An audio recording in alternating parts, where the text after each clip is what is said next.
Hello everyone, welcome back to Chimu's Chemistry, an online platform that will make your chemistry your chemistry. I hope तुम्ही ही series enjoy करताय. Thank you so much. Last 2 videos तुम्ही खूप साऱ्या friends सोबत share केलेत I guess, त्याच्यामुळे सबस्क्रायबरचा count सुद्धा वाढतो. सो तुमच्या फ्रेंड्सला सांगताना असं सांगा की तुम्हाला या चॅनल मधून काय काय बेनिफिट भेटलाय. उगाच घ्यायचे म्हणून आपण सिंपल एमसीक्यू घेत नाहीये, सिक्वेन्सनी एमसीक्यू घेतोय आपण एका बुक मधून आणि त्यामध्ये इझी एमसीक्यूज, डिफिकल्ट एमसीक्यूज सगळा पार्ट कव्हर होणार आहे. यातले सगळे एमसीक्यूज तुम्हाला जमले की परत तुम्हाला एक्स्ट्रा काही करायची गरज नाहीये. त्यानंतर आपण पीवायक्यूज क्वेश्चन पण सॉल्व्ह करूया, प्रिव्हियस इयर क्वेश्चन, आणि मग तुम्ही रेडी व्हाल 50 आउट ऑफ 50 मार्क्स स्कोर करण्यासाठी. Now let us start with question number 61. हा आपला थर्ड व्हिडिओ आहे. The reaction of 4-bromo benzyl chloride. नाव व्यवस्थित वाचा. बेन्झाईल क्लोराइड दिसतं म्हणजेच बेन्झीनच्या बाहेरच्या कार्बनला बेन्झाईल असं म्हणतात, बरोबर ना?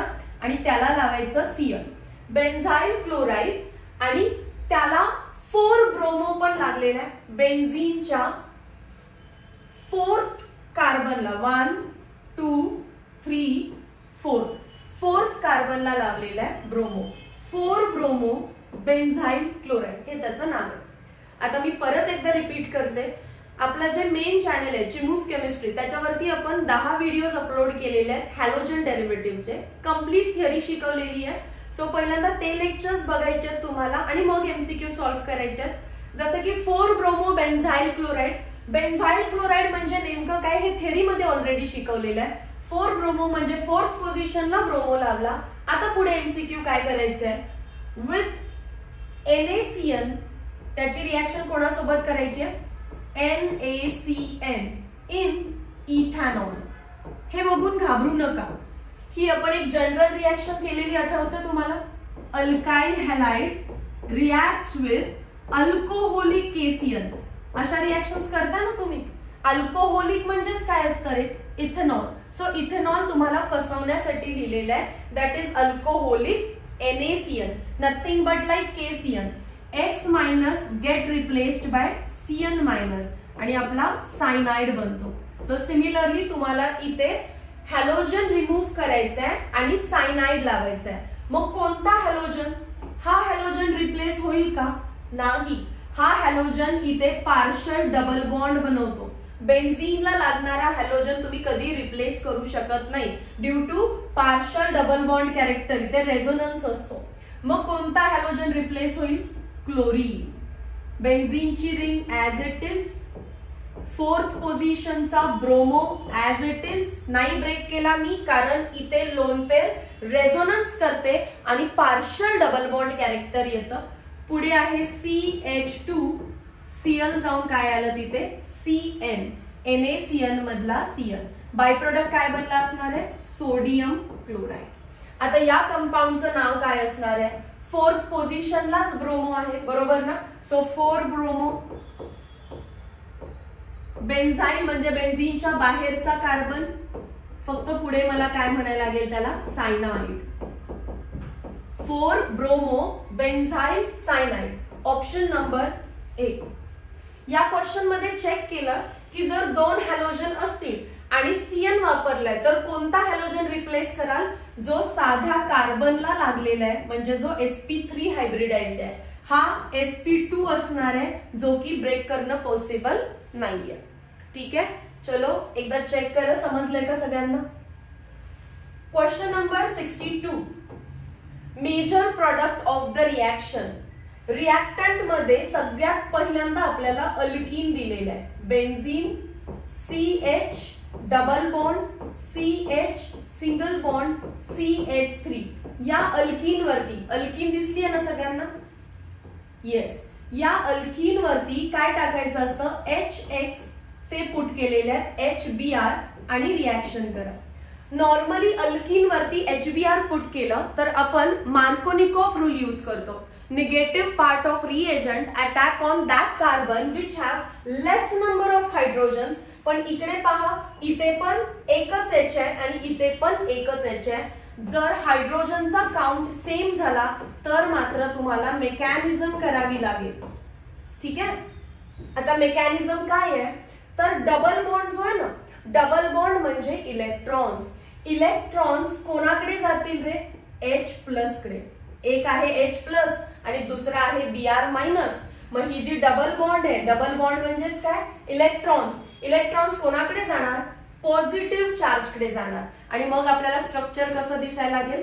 बेन्झीनची रिंग CH, डबल बॉन्डचं काय झालं?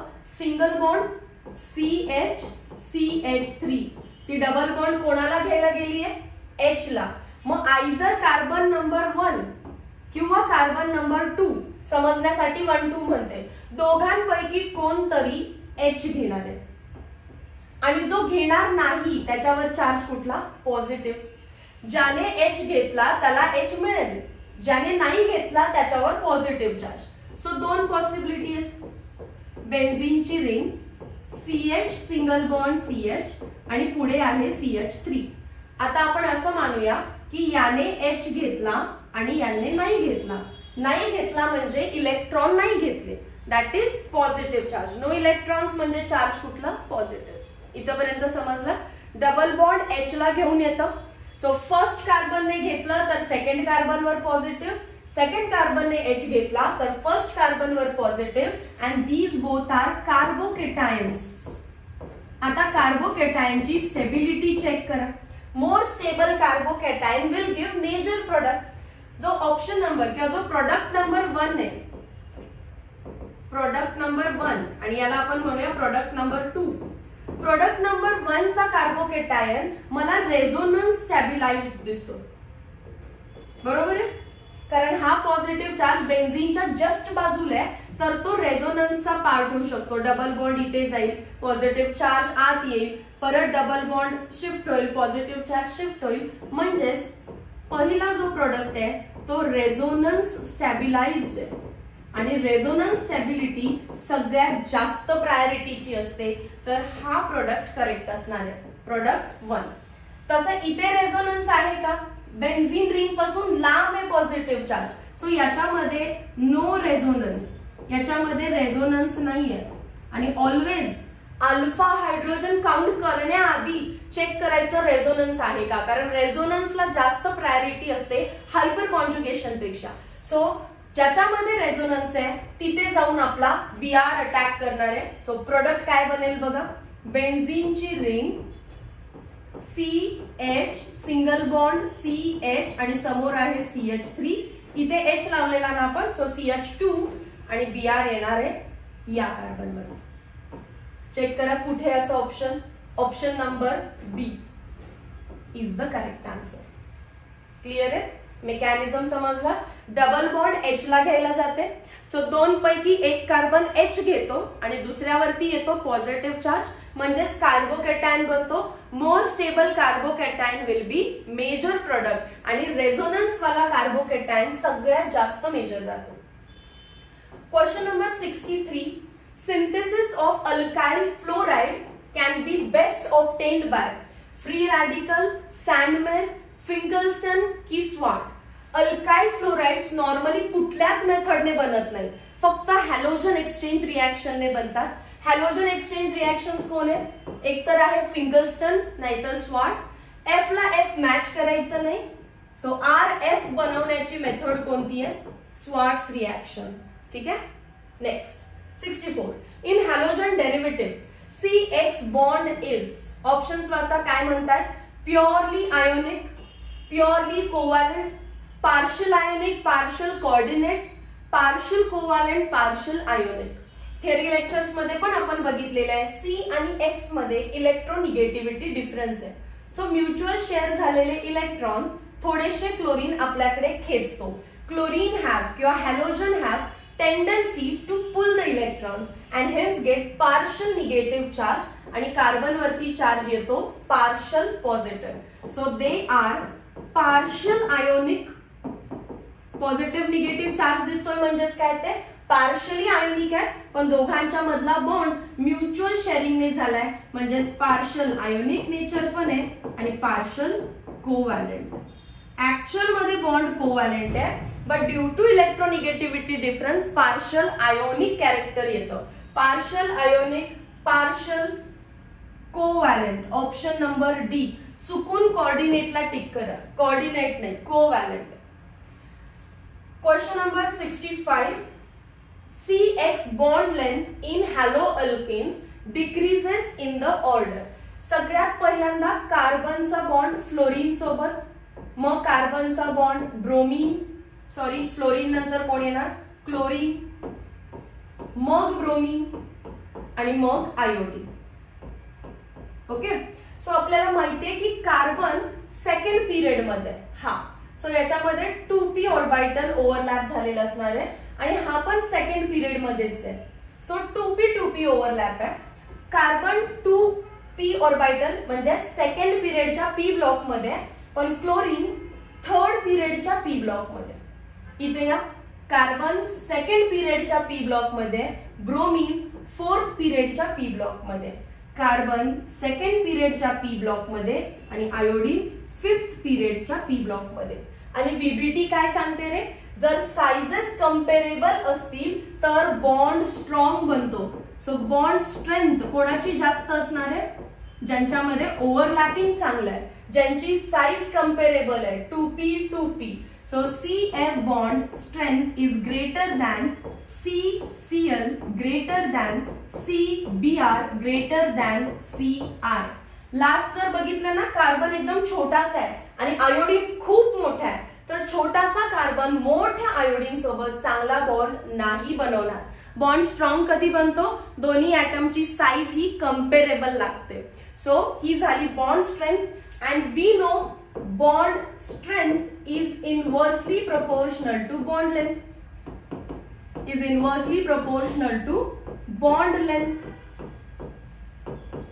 करेक्ट. मग चला बॉन्ड लेंथ ची ट्रेंड सांगा काय असणार आहे. बॉन्ड लेंथ सगळ्यात जास्त कोण असणार आहे, CI. Bond length greater than CBr greater than CCl greater than CF. Question number 65 मध्ये आपल्याला विचारलेला आहे CX bond length decreases in the order. पहिला CI, BR, CL, F. आणि क्वेश्चन नंबर 66 मध्ये विचारलेला आहे dipole moment of CX bond decreases in the order. Dipole moment depend राहते सगळ्यात पहिल्यांदा तर इलेक्ट्रोनिगेटिव्हिटी डिफरन्स वरती. आणि इलेक्ट्रोनिगेटिव्हिटी डिफरन्स जर बघितला तर आपल्याला माहिती आहे C आणि F बॉन्ड मध्ये सगळ्यात जास्त इलेक्ट्रोनिगेटिव्हिटी डिफरन्स आहे. आणि मग आपल्याला असं वाटायला लागतं की CF will have more dipole moment. CF कडे सगळ्यात जास्त डायपोल मोमेंट असणार. सो C ऑप्शनला टिक करण्याचे चान्सेस जास्त आहेत. मग CF नंतर इलेक्ट्रोनिगेटिव्हिटी डिफरन्स तर आपल्याला माहितीच आहे, फ्लोरीन आला की मग क्लोरीन, मग ब्रोमीन, मग आयोडीन. पण हा ऑप्शन टिक करू नका. याच्यात थोडंसं एक्सेप्शन आहे की डायपोल मोमेंट फक्त इलेक्ट्रोनिगेटिव्हिटी डिफरन्स नाही तर पोलरायझॅबिलिटी वरती पण डिपेंड राहते. आणि हे थोडंसं 11th स्टँडर्डचं पोर्शन आहे. आता सांगायला गेलं तर फार डिटेलिंग होऊन जाईल आणि अननेसेसरी छोट्याशा एमसीक्यू साठी फार मोठी थिअरी बनेल. त्यामुळे लक्षात ठेवा, तुम्हाला काय वाटलेलं C आणि F मध्ये मोर इलेक्ट्रोनिगेटिव्हिटी डिफरन्स आहे म्हणून तो पहिला येणार, तर त्याला फक्त उचलून थोडंसं मागे शिफ्ट करा. एकनी याला इथून उचला आणि इथे शिफ्ट करा. मग काय आन्सर बनेल, आधी CCl येणार, मग CF येणार, मग CBr येणार आणि मग CI येणार. कारण पोलरायझॅबिलिटी, बॉन्ड लेंथ या सगळ्या गोष्टीवर डायपोल मोमेंट डिसाइड राहते. ठीक आहे. सो थोडंसं एक्सेप्शन आहे इथे. Option number B is the correct answer. Clear आहे का हा पार्ट. चल question number 67. The decreasing order of boiling point of haloalkanes. कोणत्याही चॅप्टर मध्ये बॉइलिंग पॉइंट विचारू देत, it must always be directly proportional to molecular weight. पहिला check करायचं दिलेल्या 4 ऑप्शन्स मध्ये सगळ्यात जास्त मॉलिक्युलर वेट कोणाचं आहे आणि मग तो ऑप्शन टिक करायचा. समजा सगळ्यांचं मॉलिक्युलर वेट सेम आलं तर मग ब्रांचिंग पाहायचं, इनव्हर्सली प्रोपोर्शनल टू ब्रांचिंग. आणि जर कधी ब्रांचिंग पण सेम आली तर लक्षात ठेवायचं प्रायमरी सबस्ट्रेटचा बॉइलिंग पॉइंट जास्त आहे दॅन सेकंडरी दॅन टर्शरी. एवढी छोटीशी एक हिंट आहे फॉर बॉइलिंग पॉइंट, नोट करा कुठे तर. आणि आता मग मॉलिक्युल्स बघा, कोणते मॉलिक्युल्स दिलेत आपल्याला? CH3F, CH3Cl, CH3Br आणि CH3I. या सगळ्यामध्ये मॉलिक्युलर वेट पहिला बघायचं. मॉलिक्युलर वेट कोणाचं जास्त असणार? ज्याच्यामध्ये आयोडीन आहे. So CH3I greater than CH3Br greater than CH3Cl greater than CH3F. अशा ऑप्शनला आपल्याला टिक करायचं आहे. आयोडीनने सुरुवात कुठे झाली आहे ते दोन ऑप्शन पहिला बघा. त्याच्यानंतर bromine, chlorine, fluorine. Option number C. Simple आहे. मॉलिक्युलर वेटनीच सॉल्व्ह झालं. नसतं झालं तर मग मी ब्रांचिंग बघितलं असतं. ब्रांचिंगने पण नसतं झालं तर मग प्रायमरी, सेकंडरी, टर्शरी पाहिलं असतं. Moving to question number 68. Which of the following will have highest boiling point? चारही ऑप्शनचे पहिला स्ट्रक्चर्स ड्रॉ करून घ्या. हे रफ करते आधीच्या क्वेश्चनचे ऑप्शन्स. ड्रॉ करा तुम्ही नोटबुक मध्ये. 1 क्लोरोप्रोपेन, 1 क्लोरोप्रोपेन. मी झिगझॅग फॉर्म्युला ड्रॉ करते. 1 2 3 आणि 1 क्लोरोप्रोपेन म्हटले. बी 1 क्लोरोब्युटेन. 1 2 3 4 1 क्लोरोब्युटेन. सी 2 क्लोरोब्युटेन. 1 2 3 4 आणि 2 क्लोरो म्हटले त्यामुळे इथे दिलं. आणि 2 chloro 2 methyl propane. D propane आहे, 2 लाच क्लोरो लागलाय, 2 लाच मिथाइल लागलाय. आता मला तर पहिला समजलेला आहे ऑप्शन नंबर ए मध्ये प्रोपेन म्हणजे 3 कार्बन आहे, पण बाकी सगळ्यामध्ये ब्युटेन म्हणजे 4 कार्बन, ब्युटेन म्हणजे 4 कार्बन, मिथाइल म्हणजे 1 कार्बन, प्रोपेन म्हणजे 3 म्हणजे आणि परत total 4 carbon. 1 carbon plus 3 carbon 4 carbon. मग हा तर ऑप्शन कट करा, कारण त्याचा मॉलिक्युलर वेट सगळ्यात कमी असणार. Molecular weight is directly proportional to boiling point. ज्याच्यात 3 कार्बन आहेत त्याचं मॉलिक्युलर वेट कमी. उरलेल्या 3 ऑप्शन्स मध्ये आता ब्रांचिंग बघायचं आहे. कुठे सगळ्यात जास्त ब्रांचिंग दिसतं त्याला कट करा, कारण जेवढी जास्त ब्रांचिंग तेवढा बॉइलिंग पॉइंट कमी. इथे ब्रांचिंग दिसतंय, डी ला कट केलं. इथे ब्रांचिंग दिसतंय, सी ला कट केलं. So option number B correct आहे. बी म्हणजेच कोण? 1 क्लोरोब्युटेन. समजलं कसं टिक करायचं?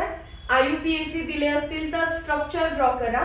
पहिलं मॉलिक्युलर वेट चेक करा, त्याने नाही आन्सर आलं तर मग ब्रांचिंग. जितकी जास्त ब्रांचिंग तितका कमी बॉइलिंग पॉइंट, म्हणून डी ला आणि सी ला कट केलं. आणि 1 क्लोरोब्युटेन हा प्रायमरी पण आहे आणि ब्रांचिंग पण नाहीये. Question number 69. Select the correct statement from the following. Alkyl halides are more soluble in water. No, they are insoluble in water. चुकीचं स्टेटमेंट लिहिलं. Alkyl halides are unstable compound. नाही, अनस्टेबल असते तर एवढ्या रिॲक्शन्स आपण या चॅप्टर मध्ये बघितल्या त्या आल्याच नसत्या. Alkyl halides are least reactive. नाही, इतक्या साऱ्या तर रिॲक्शन्स केलेत म्हणजे दे आर मोर रिॲक्टिव्ह. मग last option, alkyl halides are soluble in non polar organic solvent such as CCl4, CS2 etcetera. Option number D correct आहे. आपण हे पण डिटेल मध्ये टेक्स्ट बुक वाचली आहे. थिअरी लेक्चर्स बघा. थिअरी लेक्चर्स मध्ये पार्ट 1 2 3 4 आय गेस 5-6 पार्ट असेल. Physical properties of alkyl halide हे वाक्य आपण वाचलं तिथे सगळ्यांनी मिळून. Question number 17. Which is correct order of melting point of dichlorobenzene. हा पण क्वेश्चन आपण तिथे डिस्कस केलेला टेक्स्ट बुक मधलाच आहे. जे माझं थिअरी लेक्चर बघून इकडे येत असतील ना त्यांना हे पटकन आठवत आहे. हा क्वेश्चन डिस्कस केलेला की नाही रे?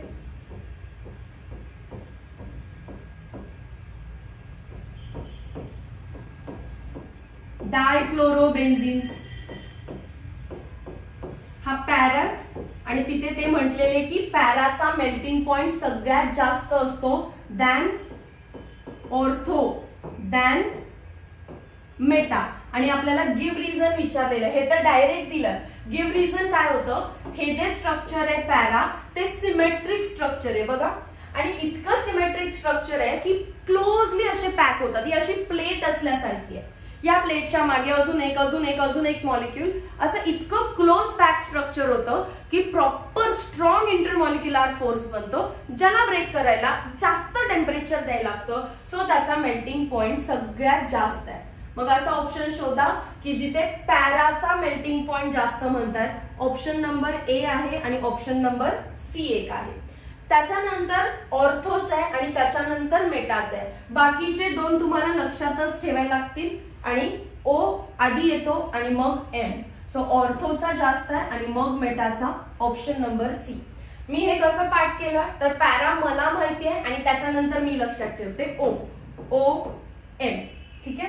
So this is how ortho comes first and then meta. चलो पाहून घ्या 70 क्वेश्चन.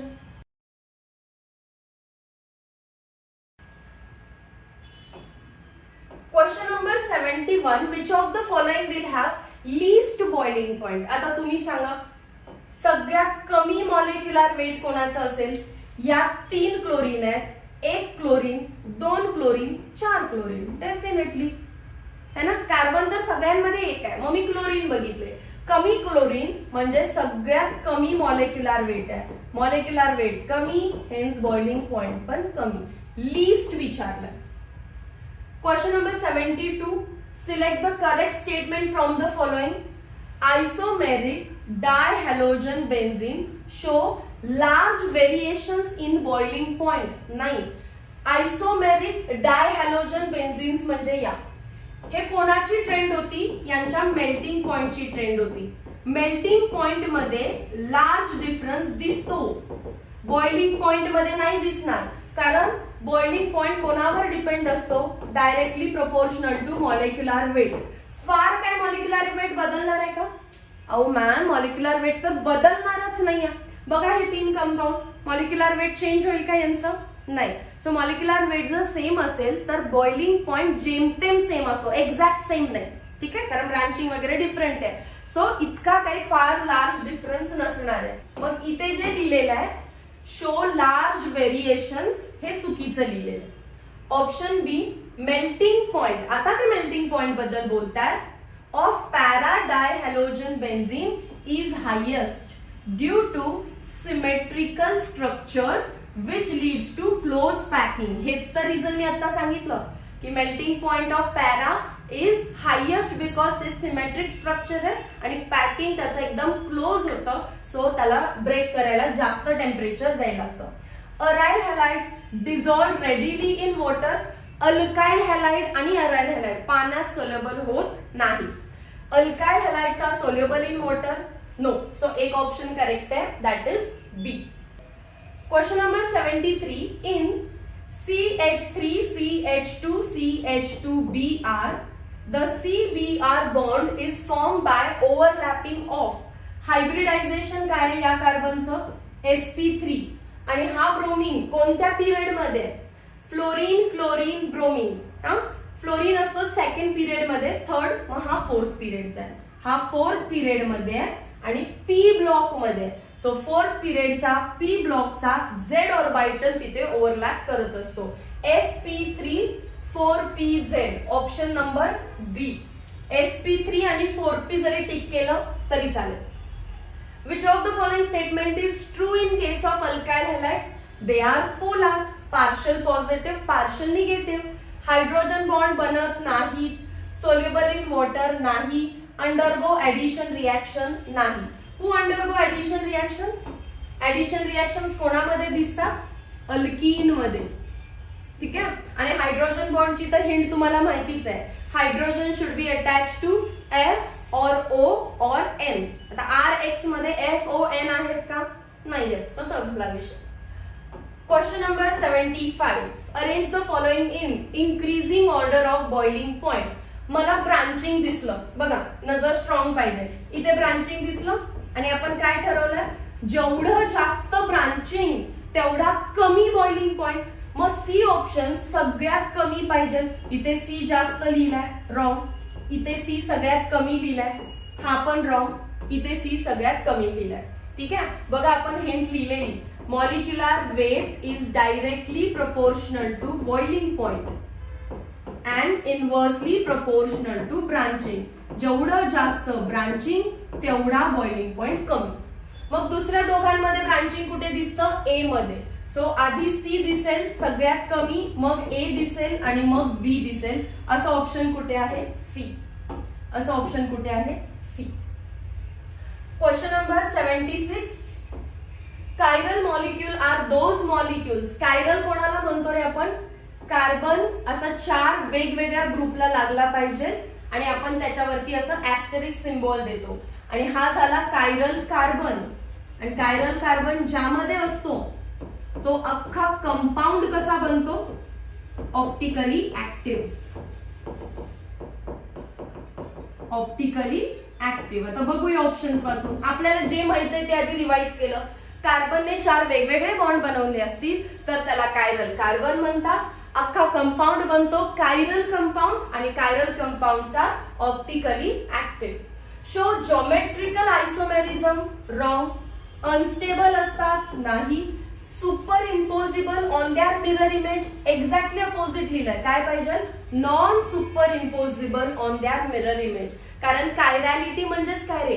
हँडेडनेस. आपला right hand and left hand एकमेकांची मिरर इमेज असतात, बट ते एकमेकांवर ओव्हरलॅप करत नाही. राईट. ह्याच्यामुळे हँडेडनेस म्हणजेच कायरॅलिटी असतं. So the mirror images are non superimposable on each other. Question number 77. In haloalkanes, if n is number of chiral atoms, number of optical isomers are given by. जर एखाद्या compound मध्ये एक chiral carbon आहे म्हणजेच n ची value 1 आहे, तर number of optical आयसोमर्स कोणत्या फॉर्म्युलाने देतो आपण? टेक्स्ट बुक मध्ये दिलेलं नाहीये म्हणून मी लिहिते इथे. Number of optical isomers is equals to 2n. जुन्या टेक्स्ट बुक मध्ये फॉर्म्युला होता. सो कायरल कार्बन किती आहेत बघायचे. कायरल कार्बन जेवढे आहेत ते 2 करायचं. 2n gives number of optical आयसोमर्स. So हा डायरेक्ट फॉर्म्युला होता जुन्या टेक्स्ट बुक मध्ये. ऑप्शन नंबर सी खूप इम्पॉर्टंट आहे. Question number 78.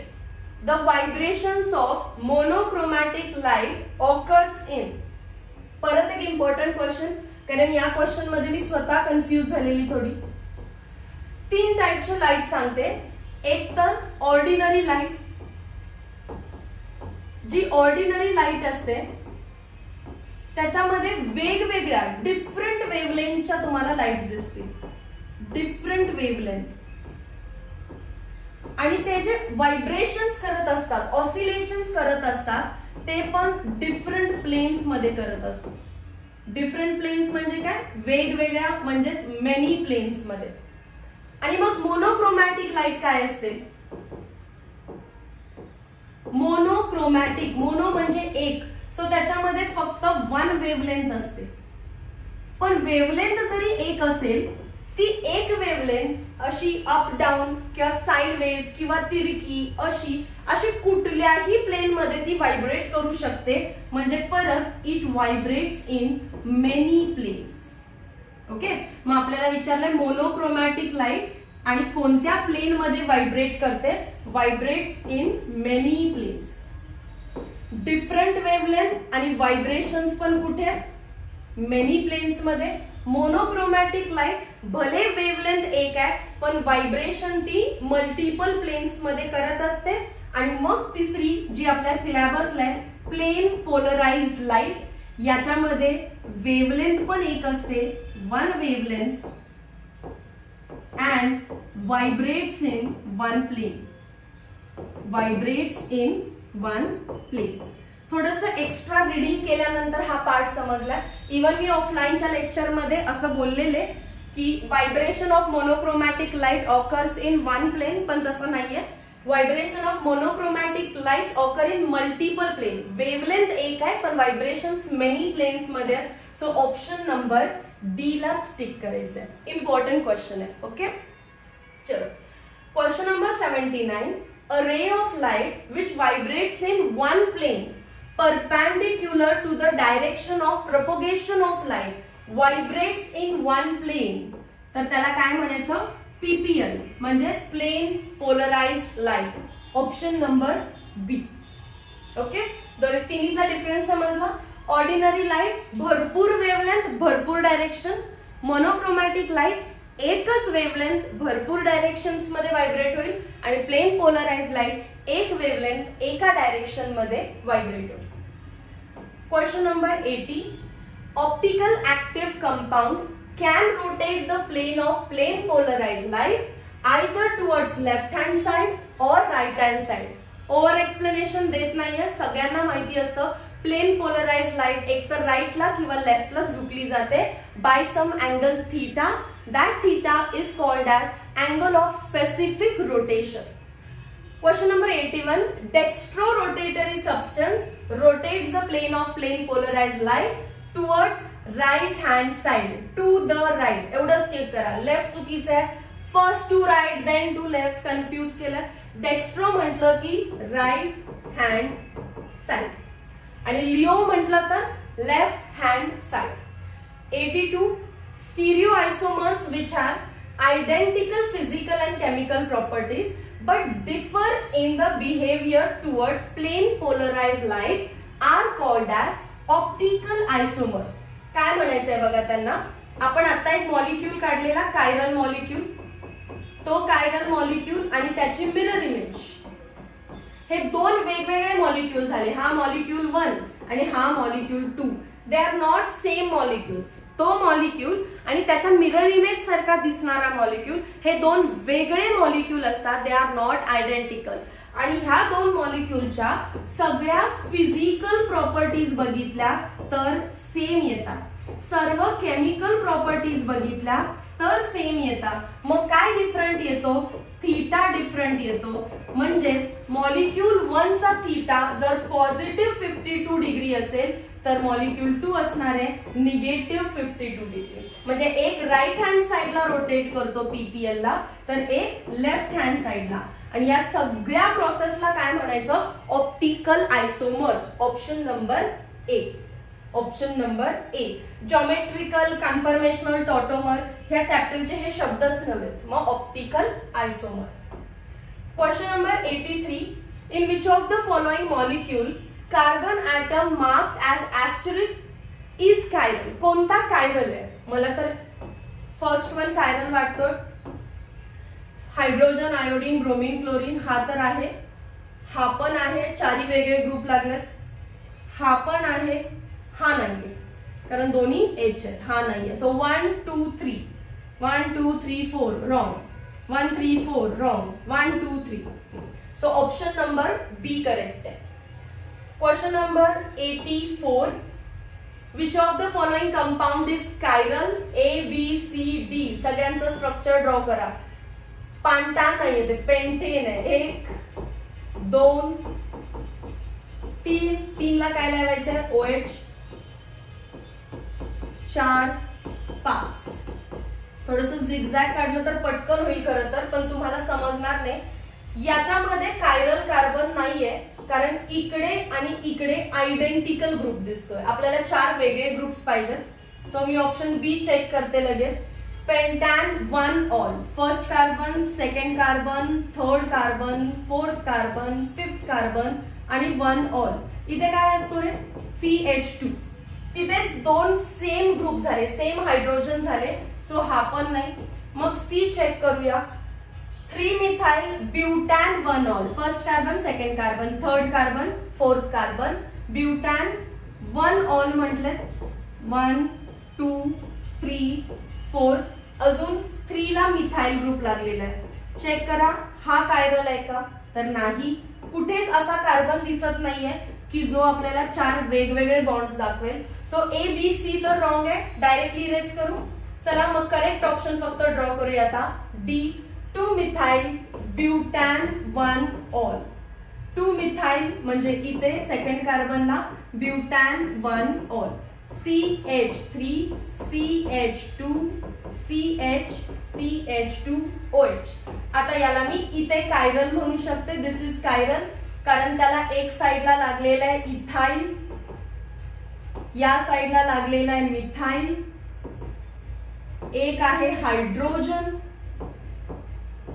आणि हा वेगळाच ग्रुप आहे CH2OH. So all 4 different groups आहेत. So option number D is chiral molecule. Question number 85, which of the following compound is not chiral. आता शोधायचं आहे की जो कायरल नाहीये. स्क्रीन इरेज करते मी. फर्स्ट 1 क्लोरोपेंटेन, हाच नाहीये. 1 2 3 4 5. 1 क्लोरोपेंटेन कायरल असेल का? नाही. सो हेच आन्सर आहे. बाकी सगळे तुम्ही ट्राय करा. 2 क्लोरोपेंटेन ड्रॉ करते मी. चला 2 क्लोरोपेंटेन 1 2 3 4 5. 2 क्लोरोपेंटेन मध्ये हा कार्बन कायरल आहे. सी म्हणताय 2 मिथाइल पेंटेन. हा झाला पेंटेन. 2 ला लावायचं आहे मिथाइल, 1 ला लावायचं आहे क्लोरो. हा कार्बन कायरल झाला. ठीक आहे, कारण इकडे मोठा ग्रुप आहे, वरती CH3 एक H आणि हा ग्रुप. आणि D 3 chloro 2 methyl pentane. 3 chloro 2 methyl pentane हा कार्बन कायरल झाला. So option A is not chiral. Chirality find करणं हे तुमचं टास्क आहे, कारण IUPAC मधून स्ट्रक्चर बनवता आलं पाहिजे आणि मग चेक करायचं की असा कार्बन आहे का ज्याला 4 वेगवेगळे ग्रुप्स लागले. Question number 86, interesting and easy. Plus sign काय सांगते रे? डेक्स्ट्रो, राइट हँड साइडचं rotation. So 2 bromobutane has angle of rotation बघा plus 23.1 आहे. Then मायनस म्हणजेच कोण? लिओ, म्हणजे जो लेफ्ट हँड साइडला रोटेट केलाय. -2 bromobutane will have same angle 23.1 degree, but तो फक्त कशामध्ये असतो? मायनस साइन मध्ये. ऑप्शन नंबर ए. अँगल बदलत नाहीये, फक्त साइन बदलते, प्लसचा मायनस झाला. क्वेश्चन नंबर 87, रॅसिमिक मिक्सचर कोणाला म्हणतो रे आपण? डी म्हणजे डेक्स्ट्रो आणि लिओ इक्वल प्रपोर्शन मध्ये घेतले तर equal amount of D and L isomer. बाकी सगळे ऑप्शन्स काहीतरी फालतूचे बनवलेले. Question number 88, which of the following is correct statement about racemic mixture. Racemic mixture are optically inactive. Optically active आहेत का ते? नाही, इनएक्टिव्ह आहेत, कारण इक्वल अमाउंट ऑफ डेक्स्ट्रो आणि लिओ म्हणजे +50 -50. ओव्हरऑल काय झालं? 0. Optically inactive. Question number 89, how many chiral carbon atoms are present in 2 chloro 2 methyl heptane. Heptane म्हणजे 7 कार्बन, 3 आणि 3 6 1 7. 3 क्लोरो 2 मिथाइल. चला कायरल कार्बन्स किती आहेत ते सांगा. How many chiral carbons are present. First chiral नसणारच आहे, सेकंड वरती 2 CH3 नाही, थर्ड असू शकतो, एक तर सापडला, बाकी इकडे कुठेही कायरल दिसत नाहीये. त्याच्यामुळे एकच कायरल कार्बन आहे, option number A. Question number 90, how many optical active isomers are possible. How many optically OA लिहिते, ऑप्टिकली ऍक्टिव्ह आयसोमर्स. मग कसे फाइंड करायचे असतात रे ते? 2n. Number of optical active isomers कसे फाइंड करायचे? 2n. या चॅप्टर मध्ये बघितलं ना आपण, याच व्हिडिओ लेक्चर मध्ये बघितलं आपण. सो C5H11Cl याचे स्ट्रक्चर्स काढा आणि त्यातले किती ऑप्टिकली ऍक्टिव्ह आयसोमर्स बनतात ते सांगा. मी सगळे स्ट्रक्चर नाही काढत, मी फक्त तेच स्ट्रक्चर ड्रॉ करेन जिथे ऑप्टिकल ऍक्टिव्ह आयसोमर दिसेल. 4 कार्बन झाले, मी चौथ्याला Cl लावला, CH येणार आहे इथे आणि पुढे CH3. बघा हा कार्बन कायरल आहे, ठीक आहे, ऑप्टिकली ऍक्टिव्ह आहे. दुसरा मॉलिक्यूल CH3, थोडस ते मिथाइल ग्रुपला इकडे शिफ्ट करते, CH Cl CH3. तुम्ही बघा 5 कार्बनच ड्रॉ करते ना, 4 आहे आणि 5वा मी ब्रांचिंग मध्ये आणलाय आणि Cl आहे. प्लस मला चेक करायचं आहे की एक तरी कार्बन असा असला पाहिजे की जो कायरल आहे, म्हणजे 4 वेगवेगळे ग्रुप्स लागले. थर्ड मॉलिक्यूल एक इम्पॉर्टंट आहे बघा, CH3. 4 कार्बन मी काढते, त्याला Cl लावून टाकते आणि अजून 5वा आपल्याला लिहायचंय, 5वा इथे लिहूया, CH3 CH CH2.